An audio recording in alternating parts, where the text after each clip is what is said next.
What are the odds of succeeding with your very first shot for an entrepreneur? Potential does end at the distance you can dream. I became happier in the process of fulfilling things when I started just having 24-hour goals. What do you think is most important about building a brand, big or small? I've studied a lot of very wealthy families, and what they do with their kids is they bring them along for everything. They learn by watching. So if you're going to do it, show them how to do it right. It's not necessarily that you stepped onto this planet fearless and you were like, hey, let's go. You saw things and you experienced things and you thought, I never want to experience that again. I watched my dad lose everything when he was 40 years old. He had a $30 million business. There was definitely a lot of trauma from, what I went through as a kid, and it made me obsessed about finance. Okay, I think we need to unpack that. Oldish. The art of knowing more and caring less. With your host, Randy Spelling, Brian Austin Green, and Sharna Burgess.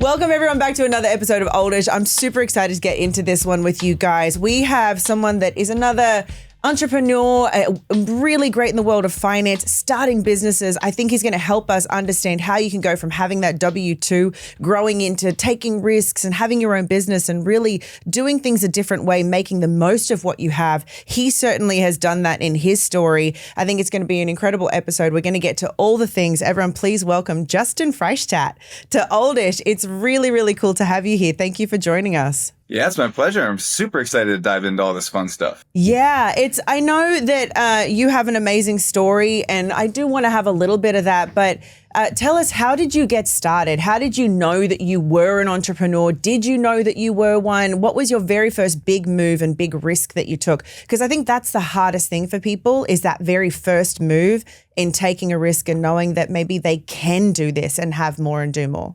For me, it happened out of, let's say, an obscurity to society. I just couldn't get through college, and I thought my life was just never going to be anything. So, when you don't fit into society's typical mold and everyone's saying, you got to go to college, you got to get a degree, you got to get a good job, and that's all that's in your head, and it's not working out for you, you feel inferior, like life just isn't going to work. So for me, it was a desperation.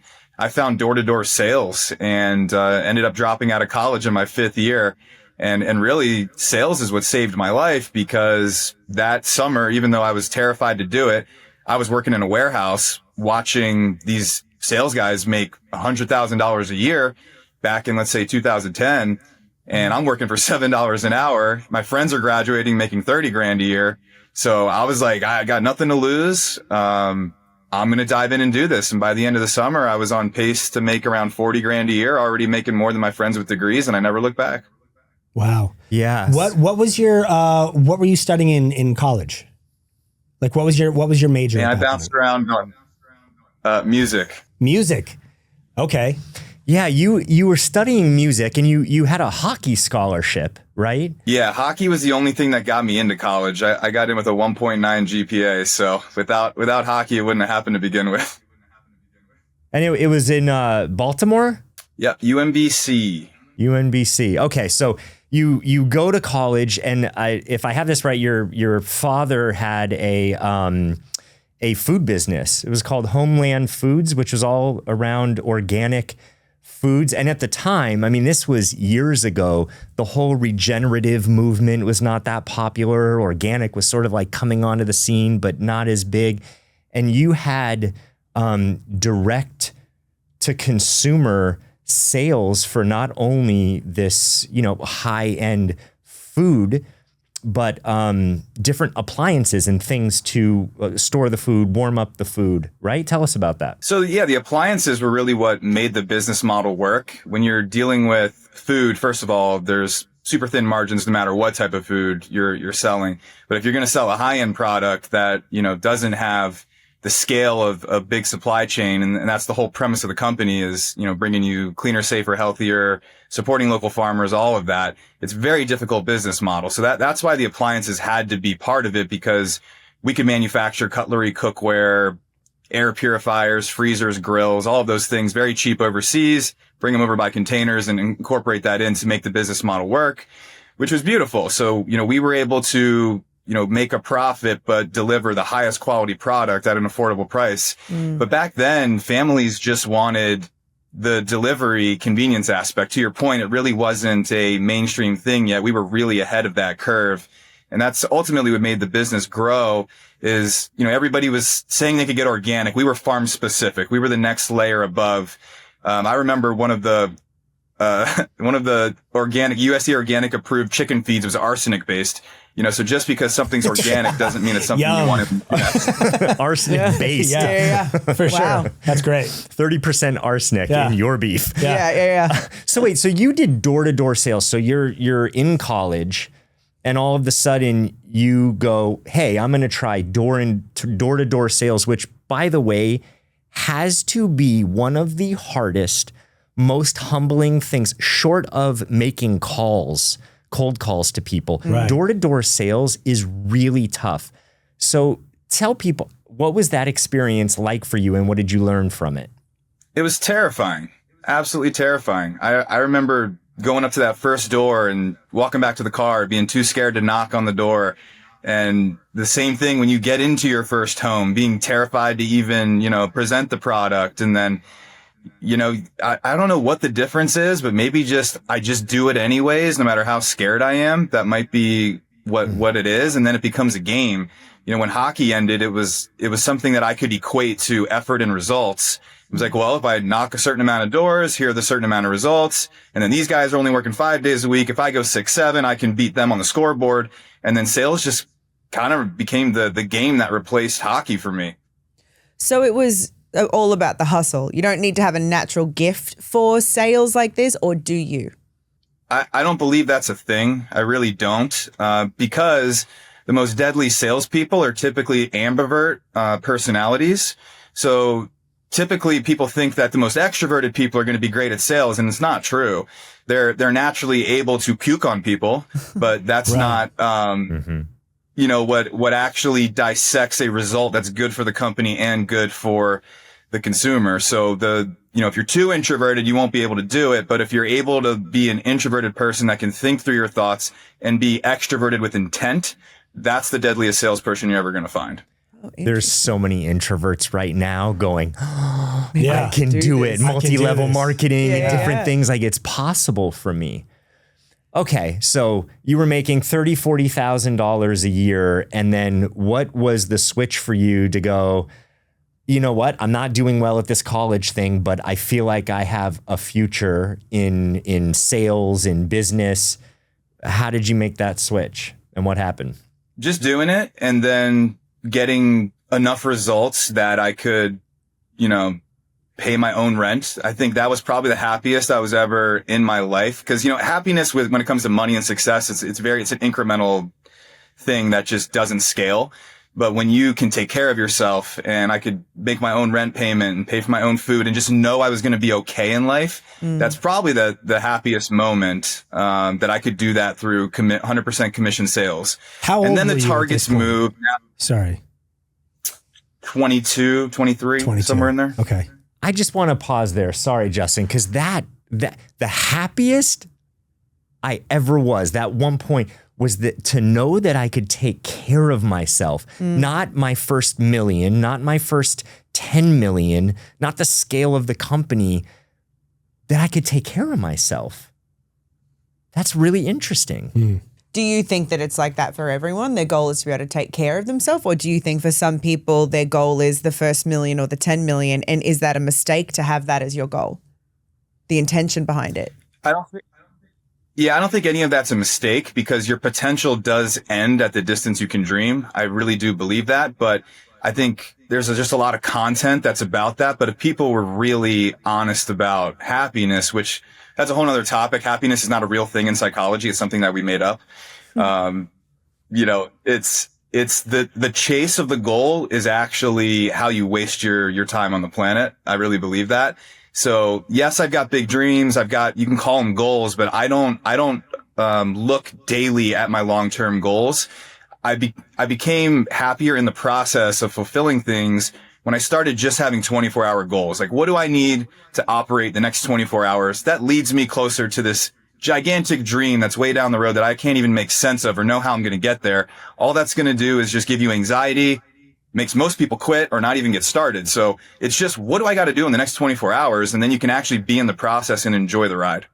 I love that. And you bring up something that I really want to get into that you've said. It's what can I do in the next 24 hours? How do I get started? So let's do that. Let's talk about how someone can get started in building their own business. So you got to, number one, figure out what you want to do. And I think the first mentality is it's okay if you try something, you find out you don't like it and you pivot. You don't want to quit on everything, but it's totally okay to try and fail and pivot. So you don't have to have the greatest idea. There are so many things that I started and gave up on once I realized it wasn't the right thing. And you don't have to feel shame about that.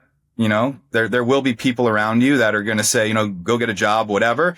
Personally, I'm pretty risk adverse, which sounds crazy, but I didn't start a bit like I was doing my W-2, making even though it was 100% commission, which on the riskier side, I was using part of that capital to start my next thing and just be responsible about it. Tried e-com, didn't work, started a health coaching business. It worked, but I didn't like it. And then, I eventually phased out of the stable thing I had built once the next thing took its place. Some people can burn the boats and go all in. If that's you, God bless you. Wasn't me. Mm-hmm.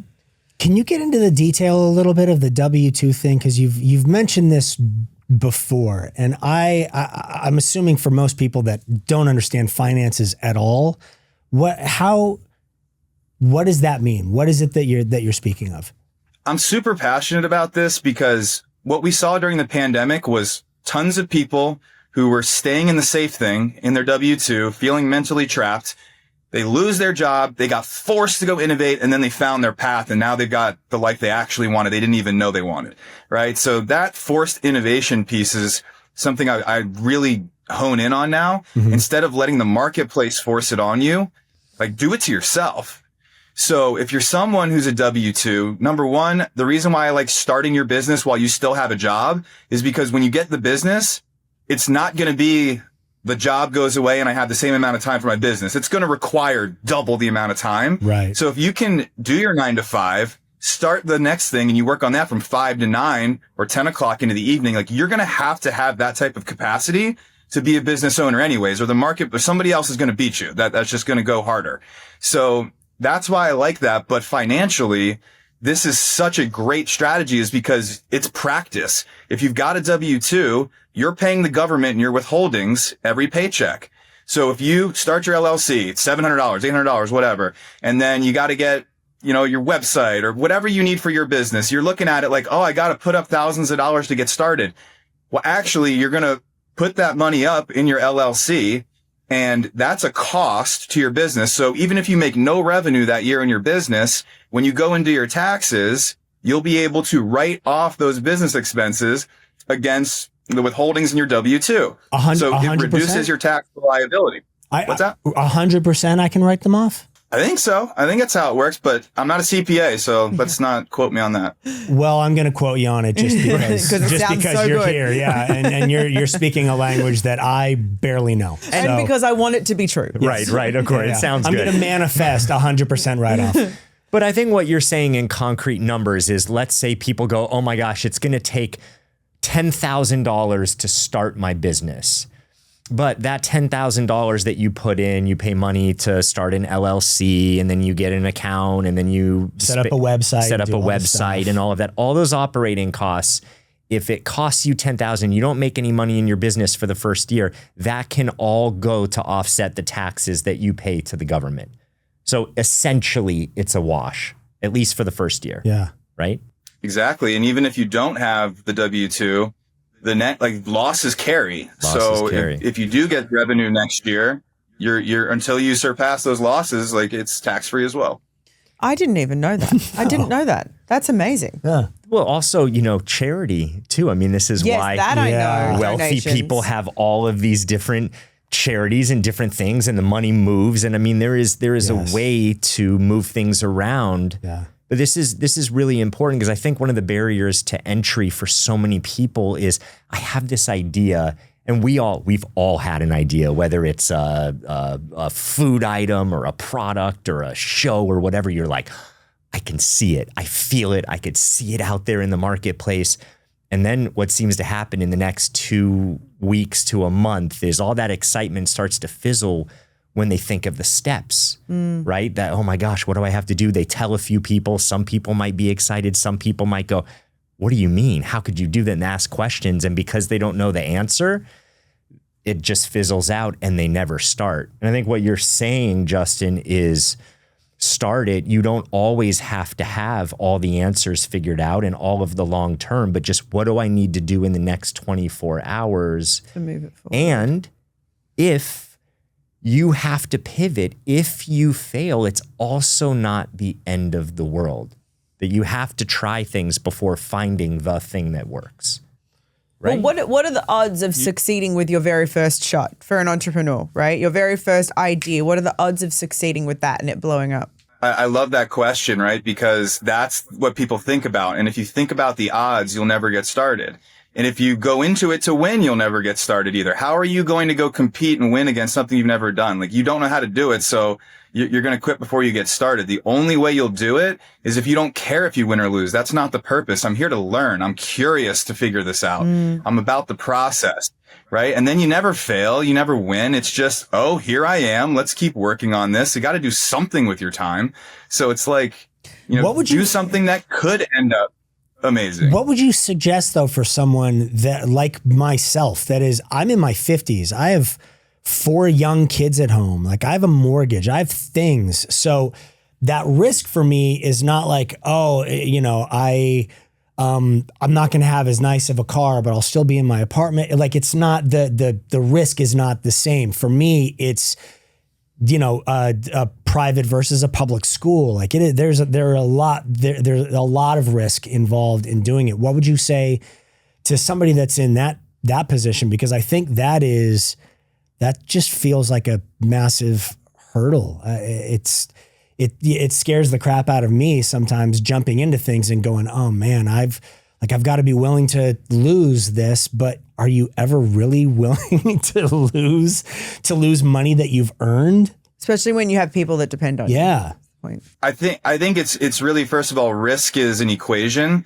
Like, is it, at the end of the day, is it going to hurt you more to look back and say, I didn't try? Like, or is it going to hurt more that I might risk this? Like, I would say, because I watched my dad lose everything when he was 40 years old, right? My family completely fell apart down to zero from, he had a $30 million business. And as an adult now, I wouldn't trade that experience for the world, being able to go through that as a child. If it hadn't happened, I would have stayed in the private school. I would have had this massively privileged life. I wouldn't be the person I am today. I can guarantee you that. So I'm glad he took a risk and went to zero. I mean, What a gift for a kid to see, right? I mean, if you've been able to be around something huge and zero, you've got the best competitive advantage there is. So I'm not saying it's for everybody, but you got to make that, that equation for you and decide, like, I don't know. Am I quitting on the life my family could have? I don't know. That's what makes this so hard. Right. There's something that you seem to possess though, because, I work a lot with people and I've seen people in that same position who crumble under the memory and trauma of having the money and losing the money and what it did to the family. But for you, it gave you that edge. It drove you in a sense. So what is it that you think that you have that people could tap into if they don't inherently have that because of their past and what they've gone through? Yeah, this one's tough. I've always understood the self-awareness of where I'm actually at, where I want to go, where my skill set is. And I always lean on the fact that I know nothing and I need to work and figure it out. And yeah, I mean, when there was definitely a lot of trauma from, what I went through as a kid, and it made me obsessed about finance because I was like, this isn't going to happen to me. Someday I'm going to figure out how to make money. It was like the big chip on my shoulder. And I was like, I'm going to be the guy that doesn't have the financial reversal. Cause I mean, literally every I mean, I don't know a single person more successful than me that hasn't lost more money than me. It's just how it goes. So that was what I was trying so hard for that not to happen. And it eventually happened. We had $12 million disappear, and it was a disaster. And, 2 years later on the other side of it, I'm like, wow, I'm so glad I got rid of that protection aspect of my brain. Everything's fine. I'm still here. I have the opportunity to rebuild. Like it's all mindset. Right. Yeah, it is. It's impressive to have that ability to say, I'm not afraid of knowing nothing. I'm not afraid of the work it's going to take to learn. And I'm also not afraid of, well, you are in some way, I guess, afraid of losing it all. I don't know if it's an ability of fearing nothing. Like I think it's kind of fearing knowing nothing. Right. It feels from what I'm hearing that it is more of like an acquired thing from the past and what he has experienced that has now created that level of understanding and acknowledgement. Like when we talk about, whenever somebody says, hey, if you could go back in your life and change anything, what would you change? That reality of I would change absolutely nothing because literally every single thing that I've gone through has created who I am now. And you were saying like watching your dad and losing the money that you've lost has all now created the person that you are. So it's not necessarily that you stepped onto this planet fearless and you were like, hey, let's go. It was like you saw things and you experienced things and you thought, I never want to experience that again. Right?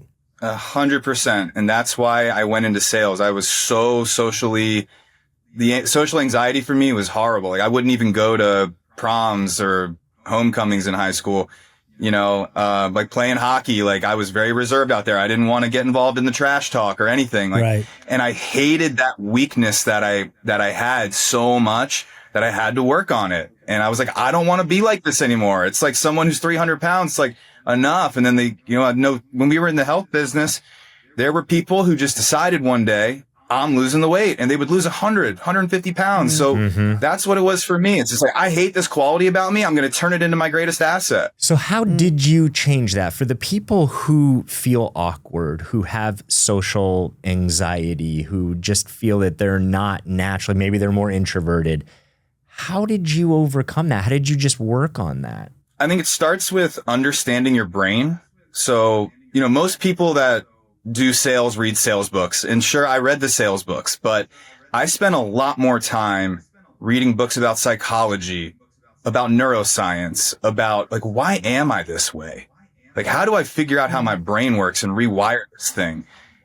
So back to just the extreme curiosity, you got to figure out how things work to go make them work. And then you can identify the feeling. It's no different than when you start building your personal brand or you start doing podcasts or your first big stage like that. Those moments how you talk to yourself is everything. And that's what I learned how to do, was how to speak to myself. So now it's like when I get nervous and speak in front of, let's say 1,500 people, 5,000 people, whatever, I don't say that anymore. I'm like, oh, there's that feeling. Mm-hmm. It's not fear. It's excitement. You're going in the right direction. Keep going. Like it's literally all a frame, but you won't be able to get into the right frame if you don't learn how this crazy thing between our ears works. Right. It's so funny you say that. I had an acting coach say to me, nervousness can feel like excitement. So when you're going into it, tell your brain that you're excited.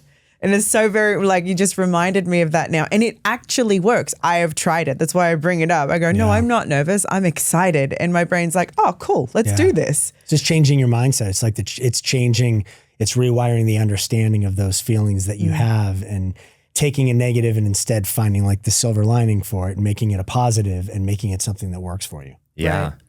Right. So take us back to a point. Maybe it was in sales.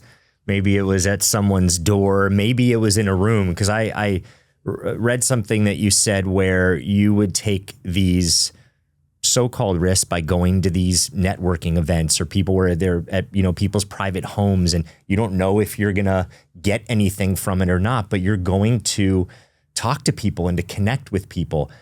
I would imagine that going into something like that back then, you would have some fear, some anxiety come up. So tell us a little story about something around that where you had a pivot point. Yeah.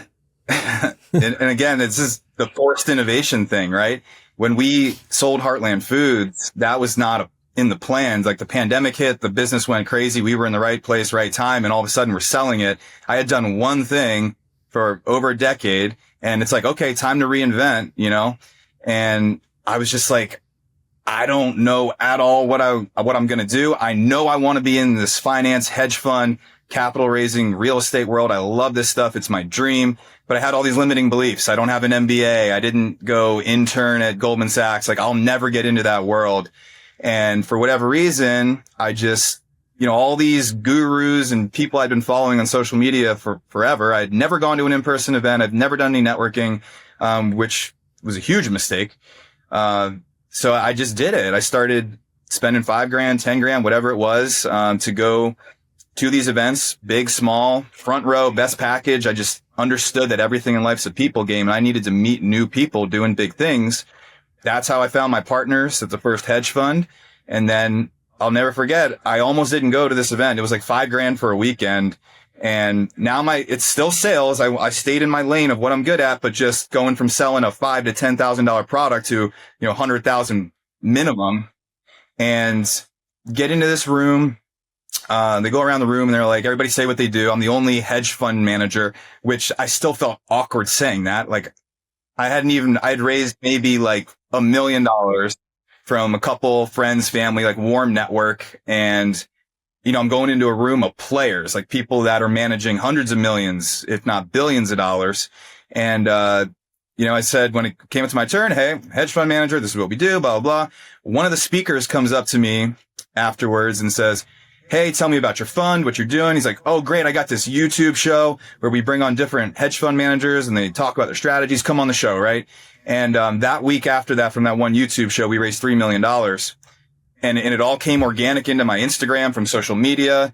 And a year earlier, I was like, I know I need to build this personal brand. I don't know why, but I know there's tons of people making millions of dollars online. So that blind faith of building the personal brand, and I didn't even know what I was going to do with it, was the best decision I ever made. So that's like in our marketing business, that's the number one thing I'm telling people when they're like, well, I'm going to start doing it when I'm ready, like when the content's ready, when this, that. And I'm like, you already missed the boat. Yeah. Yeah.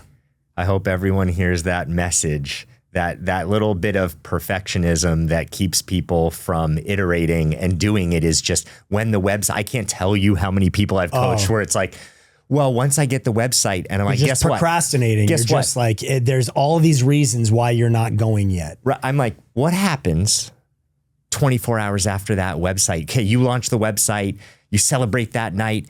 What do you do the next morning? Because the thing is everyone has this big expectation. I'm launching, and then they launch, done. And it's like, what now? What? Right? Yeah. The book's out. Right. What now? Right. Yeah.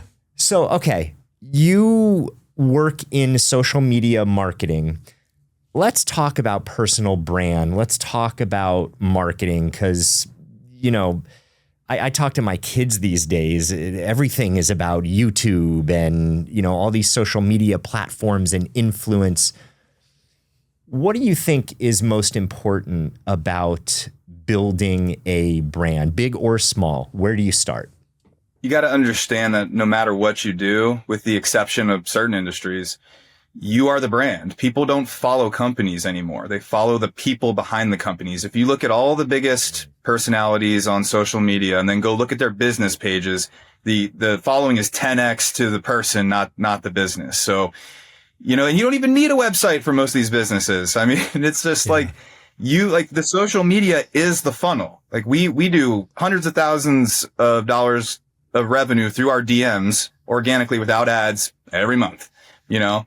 So you got to just be the brand and you have to live out loud and you don't hide anything. You show up authentically, exactly how you are. And in the beginning, it's going to be awkward. There's going to be all this resistance, but 6 months to a year into living out loud, all the people that were never going to do business with you anyways, that were hating, are going to disappear and unfollow you. And you're going to start to build a tribe of people who resonate with you, who think like you, and you get to be yourself and build a community and a following and build a business that's fun because everybody you're interacting with is like you. Mm-hmm. It's very interesting because what you're saying is live out loud, be you, be authentic. That seems very challenging to do in this current climate of algorithmic expression, where it's like, what do I need to do to reach the people, to build the business, build the brand? So what do you say? But that's not authentically you. That's what you're talking about, right? That is not, if you're worried about those things, that's not you authentically being who you are and building because of who you are. And then all of a sudden you've built something that then gains that following because people just love it. And you've got that group of people around you. Right. I think it's, correct me if I'm wrong, Randy and Justin, you can let me know if I'm on the right track. It's more that living authentically, yes, is 100% the way to go, but you feel this pressure to apply to the algorithm and what do I need to do for them and how am I going to make it better? And you see all these accounts of like, do these 3 things. And then all of a sudden your head is filled with trying to do what you think either your audience wants or the algorithm wants from you. Right. And I think it stops you from being authentic. Yeah, exactly. Right. Yeah, that's no different than reading a sales book and then learning word tracks to tie people down to a result. It doesn't work, right? Yeah. It'll be the same thing on social media, but it's a little different with social media.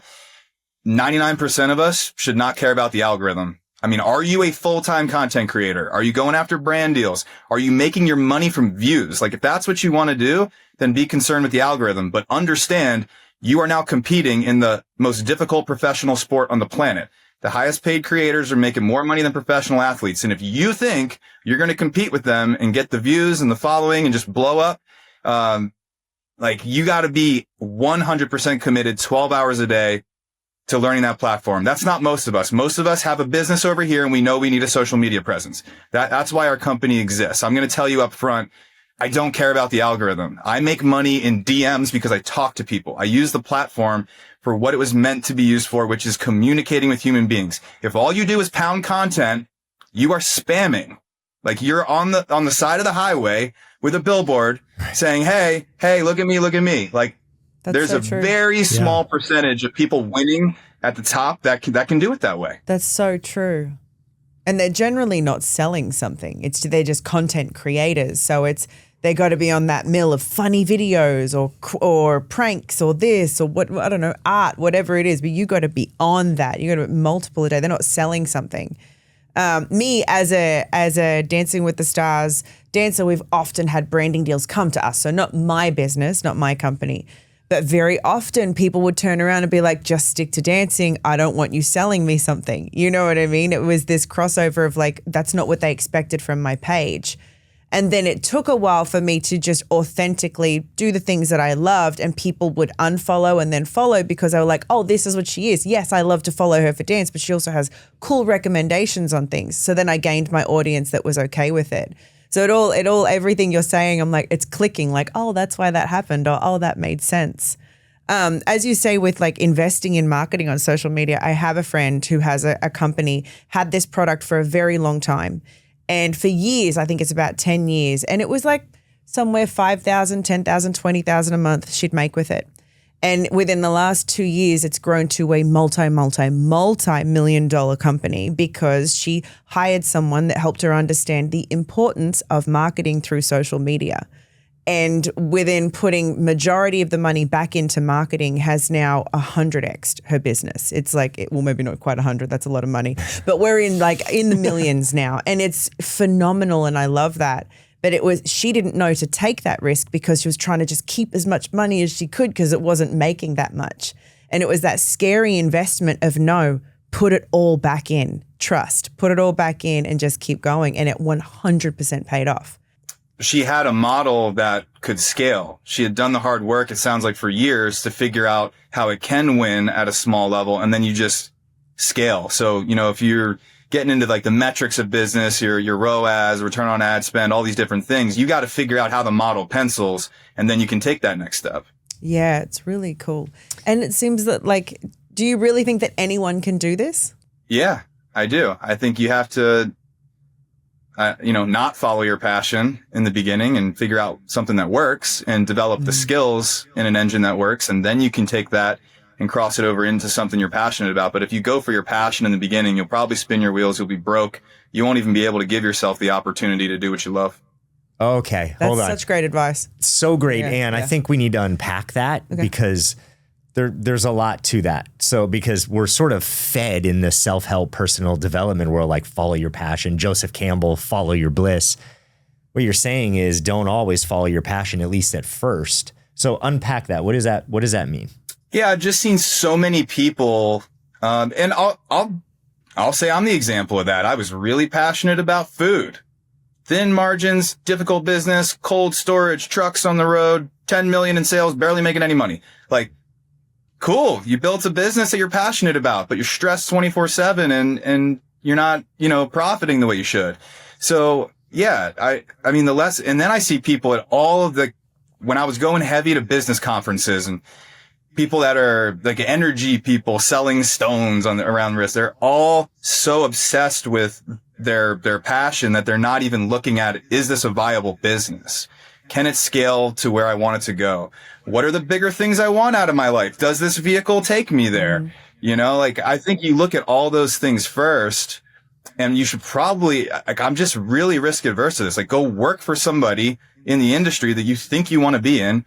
That'll accelerate your journey incredibly. You'll learn so much from them. And that's kind of what I've done lately, is got back to that and say, my first fund, like, why did I start that myself in a new industry? I mean, that was kind of stupid in a way. I should have looked for $1 billion fund manager that I could go learn from. And that's actually what I did. So now my partners in the funds that we have now, they've done billions of dollars. And it's in 6 months, I've learned more than the first 2 years with my own funds. Not that they weren't successful, but man, like, proximity to people that are winning or have already done the thing you want to do, nothing's going to help you more than that. Yeah. We always talk about that, like surrounding yourself with the people that inspire you, that push you to grow, and that you learn from. Because it seems like you get so stuck sometimes in surrounding yourself with kind of people that are at your level, that then there's not that thing that pushes you to the next. You just sort of settle into what's going on, which is, it's fine unless you want to grow, unless you have these bigger dreams. Then you have to kind of have those sort of people around you that challenge what it is you're doing currently and go, okay, follow me. I'll show you some pointers and some things. Yeah. 2 things my mum used to say to me growing up, which, I mean, it all just makes so much more sense. I don't think she knows how wise it was. 1, you are what you eat. And 2, you are who you hang with. And it's exactly what you're saying, surround yourself with the people that you want to be like or are doing something that you want to do. And it's all transferable. You'll learn from it. You'll be influenced by it. Energetically, you'll go that direction. That's the old rule of 5 thing. And if you're in the beginning and you don't have 5-10 grand to go spend to be front row with, the mentor you admire, just remember the rule of 5 is what you put into your brain, right? In the early days when I didn't have any money, I spent more time with Zig Ziglar, Brian Tracy, Grant Cardone, Bradley, like all these people I looked up to. I was listening to all their podcasts, reading all their books. Like, they were in my head more than anybody around me until I could get in the room with them. So it's the same thing. It's like, just because you're at the bottom and you don't have the resources, books and podcasts are virtually free. That's so true. Yeah. So true. Yeah. So that's a great place for people to start who don't feel that they have the 5 or 10 grand, that's expendable. They can really go and start reading, start learning. What about the person who says, I have the 5 grand potentially, but I'm nervous to go in those rooms, or I don't know where to start, or they have a doubt or a fear. What do you say to them? Cool, do it anyway. Yeah, do it scared. I say that to my kids. Do it scared. Yeah.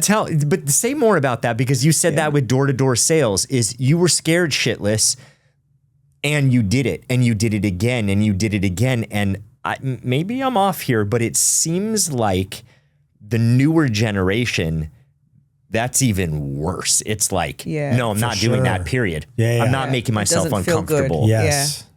Yeah. Give us some tools here. Yeah. So I'm seeing a different version of that. Like, as technology gets better and just things generally with time get easier, right?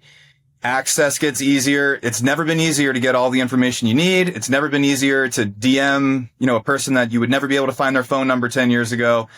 So what it does is, as technology improves and things get easier, it's like a diversion. There's more millionaires under the age of 20 right now than ever. And that's because some people run with it positively and some people use it as an excuse to do nothing. So, it's just a divergence of, it's never been easier to make millions of dollars. It's never been easier to do nothing. That's so true. That is so true. Yeah. I didn't even think of it that way. All right, we have 2 kiddos. I want your advice on it. We have 2 kiddos that are very interested in the idea of having their own business. One's 9, one's 13, by the way. And they just have that mindset of like, I'm going to start selling this, or I'm going to customize that, and I want to build a shop on somewhere. What is one, a great way to get them started, and B, a really great first lesson or piece of advice that we can give them whilst starting their own first business at 9 and 13 years old? This is a great question, because I used to think, let them fail, let them do it on their own. And then I've studied a lot of very wealthy families, and what they do with their kids is they bring them along for everything. They learn by watching. So if you're going to do it, show them how to do it right. Show them how to go start your LLC online. Like all that one little thing right there, people quit because they don't know how to file the LLC. I remember feeling like that. Like, oh, it's just too much. Like going to the DMV is really hard for people. I don't know how to register my car, right? So if you can just show them the process and help them do it right and educate them, and then take them everywhere where you do business, or if you're buying a house, let them see what a real estate transaction looks like. Let them see all this stuff. I think a lot of parents just go do this and like on their own. They don't realize it's an opportunity to educate your child 10, 15 years before they, are even going to need to do any of this stuff. I love that. It's true. I'm so happy you asked that question, and so happy that you answered it that way, because I feel like that is everything, and such a missed opportunity for parents is to show them, to talk to them about if you're buying a house, if you're renting a car, if you're financing something. I was just in France with my family. It's the first time my kids have been to Europe. And halfway through the trip, I realized, oh shit, I'm missing a full-on opportunity. I'm navigating all these things and just being the responsible. I'm the father, I'm doing all these things. I'm thinking, they should be navigating. Yeah. You lead us to the train. You lead us here. We have to go to this destination. Here's the Google Maps. Lead us. And I would sit back like, okay, because I want them to be able to go out in the world and navigate that. And like you said, all of these things, like when I was growing up, I didn't know how to do any of these things. And it was all so scary that I just said, oh, it's terrifying. I'd rather not do it. Yeah. It's terrifying when you're later on, and you're in your late 20s and you're like, oh my God, I don't know how to do any of this stuff that I was supposed to learn when I was 10. And especially then the shame kicks in of like, I should know how to do it. I don't, so I'm not going to say anything. So I'm just not going to do it. It's like a kid sitting in the back of the classroom going, no, I understand the math, continue on. And then you're just getting like deeper and deeper into not knowing what's going on. And then you have the shame of that. It all snowballs. It becomes something ridiculous. I think we think that we're helping our kids by doing so much. I'll let them be kids, but really we're hindering them by not teaching them how to do these things. We're not setting our kids up to be adults. Like we're treating them as kids, and it's like they're only kids for 13, 14 years, and then they start really getting into that next space, and they're with their friends and they've got these new passions and these new things. So it's like, set them up to be on their own doing things. Set them up to be adults. Yeah, and it seems like they want the freedom. They do. Oh, they. But the biggest caveat, I think, is also giving them the freedom to fail. Here, navigate us. And if it doesn't go right, if we miss the subway or the train, let it be okay. Don't get angry or mad or upset, because then they'll shut down and not want to do it. Yeah. Right. Dude, great conversation. Yeah, thank you. It's super fun having you. It's like super informative. I'm sure for people that are listening to this and watching it, it's you just brought so much reassurance to the concept of putting yourself out there and doing the things that you're afraid of, but doing them anyway, not letting fear get the best of you. And it's a huge lesson. I loved the simplicity of you don't have to have money to start, but you can read books and you can listen to podcasts. That rule of 5, which by the way, I've never heard of before, but having those 5 voices in your head be the strongest of those that you want to be influenced by makes so much sense because there's so much noise out there. We get caught up in so many things. It's so very, very easy today to get caught up in things. But if you just dive headfirst into those 5 voices and that's what you surround yourself with, I really get that. I'm going to do that. I don't do that. And there are things I want to do and create. And so that's the biggest piece of advice for me from this that I'm just going to dive straight into that I can handle and digest right now. That's my first step that I can handle in this moment. So thank you for that. That's awesome. Yeah. And just to put a little cherry on the top of that, like be hyper aware of your rule of 5 in all areas of life. Cause I guarantee you, if I go walk into a bar and I see 5 buddies and I say, hey, add up all your bank accounts, divide it by 5, it would be right about the same for all of them. Right. So you become what you're around and you want to be the brokest person in the circle. Yes. Yes. Okay. I love that. All right. You want to, yeah. I get that very much. Wow. Okay. Yeah. All right. 3 questions here on Oldish that we ask everyone. Number 1, what's one thing you used to care deeply about and are now grateful that you no longer do? Oh, what people think about me? Oh, no doubt. It's the most freeing thing in the world. When you start creating, living out loud, building a brand, I think everybody should do it. And, you develop a thick skin by doing things that you're scared of. And life's a lot more peaceful when you truly just live the way you want to and do not care at all what other people think. Yeah, I love that. Yes. It's a very common answer for the people that come on here. I think it comes with maturity and age and experience, but I think it's one of the greatest things. Yeah.